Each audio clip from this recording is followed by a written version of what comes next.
welcome to East Tennessee Pinball. Today I've got a little bit different kind of video. It's not a pinball video, it is a Robotron arcade video.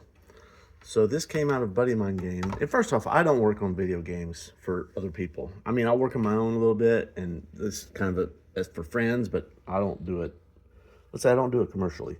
So this game, the game works, but if it was running very long, it would reboot halfway through the game, or So anyway, I started monkeying around with it, just got the multimeter out, and I measured 5 volts between, say, like one of these ground screws, and I don't know which one of these legs are the 5 volts, but one of the corners, and I was only reading like 4.3 volts.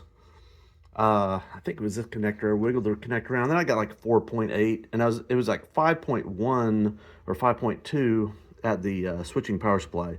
So this connector was bad. The pins don't actually look horrible. Looks like they've been sanded, but the back side looks a little bit worse.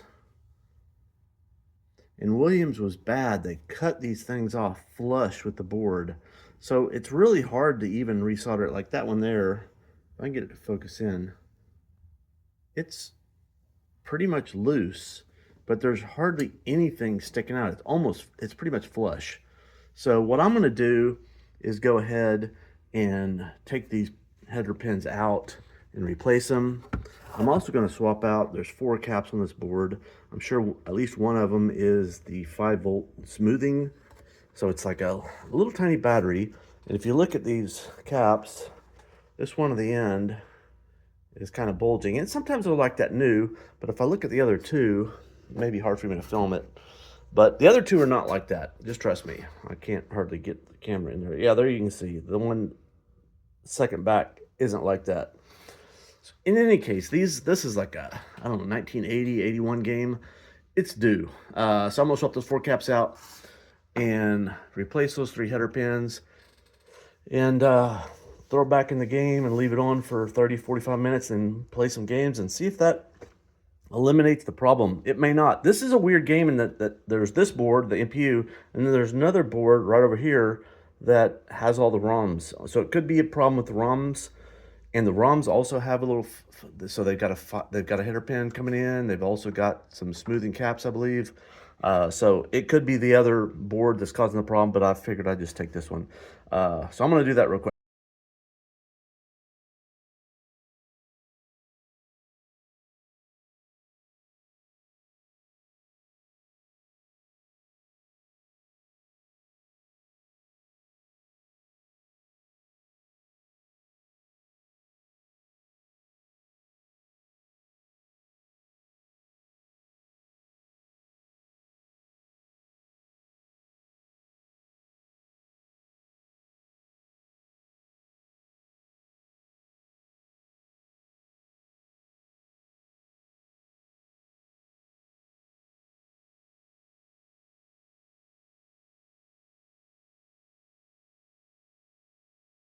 All right, so I got some new header pins soldered in there, cut off the appropriate pins, and if you're ever doing that, that's definitely a measure twice, cut once kind of operation.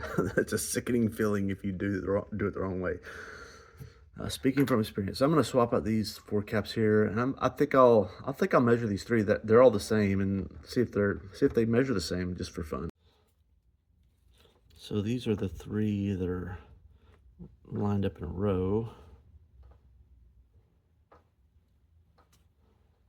Oh, so that's positive, positive, and that one's positive on the other side. Okay, good to know. Actually, I think I'll just heat these up and walk them back and forth a little bit. So I'm tugging on that side. Now I'm going to tug on this one. The key is not to, when you tug on this one, not to push on that one and push that trace up. So never, you're twisting, but don't push up, just pull down. That I have learned the hard way.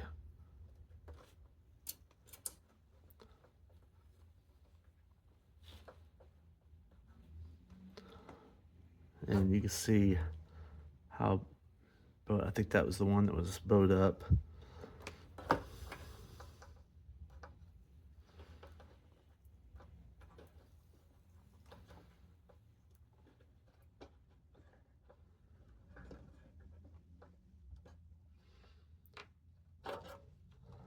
see, that one is not.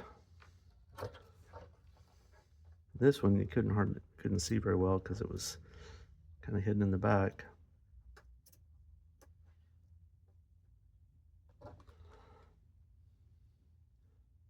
It's mostly flat.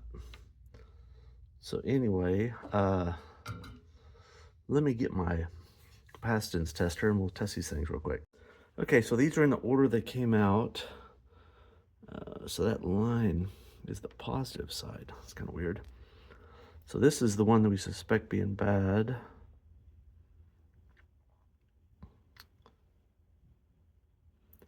$130, $135. It's supposed to be $100.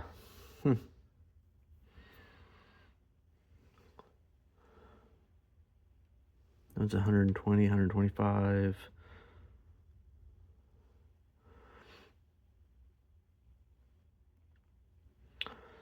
Jumping around. So they're all very similar and all over too much capacitance, but you know, to be honest, to really test these, you need a ESR tester to test the internal resistance of them. But I used to have one, but I blew it up, so I didn't buy another one. I still have suspicions that one would fail the ESR test. But it didn't fail based on capacitance.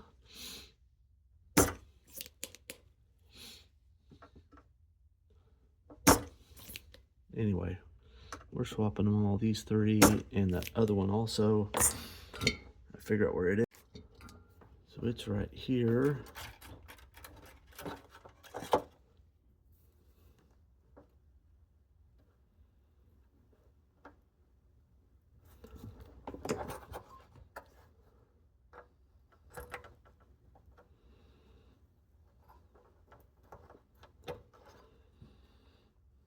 And that one is 22 microfarad, 10 volt.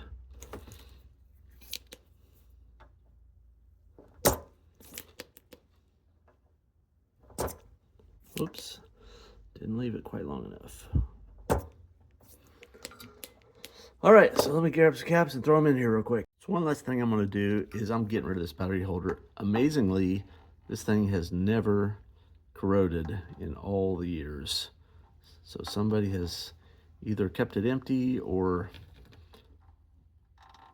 kept it a fresh battery in it all these decades, which kind of is amazing to me, especially for a Robotron. Because you can imagine during those years, it spent some time not getting played.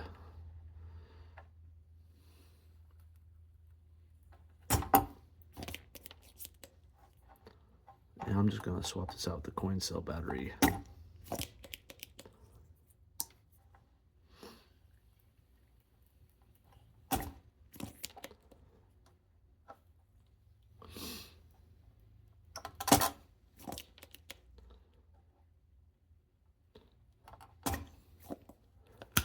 I may end up clipping each one of these individually so I can yank them out one at a time, because I've got most of the solder out, but yeah, it's going to be hard to get them all the way clean.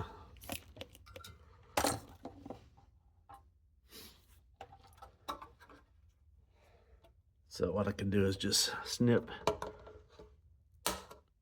each one of these, and that way I can get them out one at a time.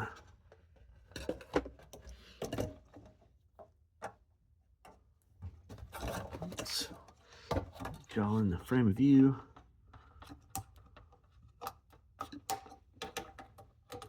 Well, I think that one just fell out. I guess it was loose. Throw that in the trash.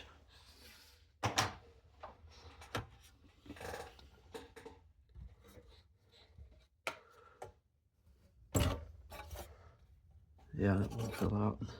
I can scorch my hands.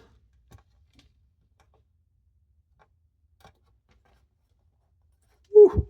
It fell right in the crux of between my fingers.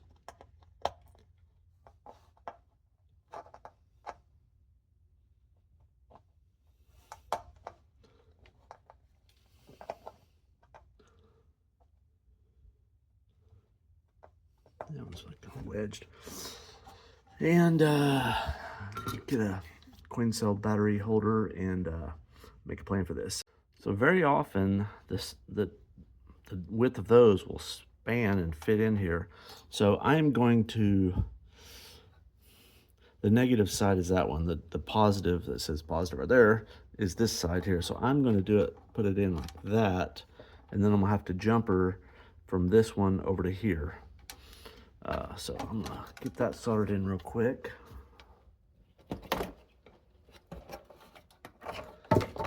Just hold it with my finger.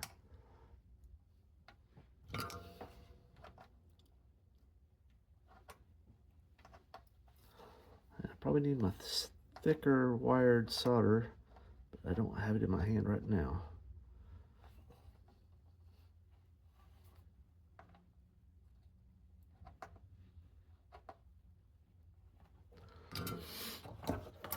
So that's my negative, that's my positive. I need to get my positive over here. So all I need to do is put a jumper from here to here. I can put that on the front of the board or the back of the board.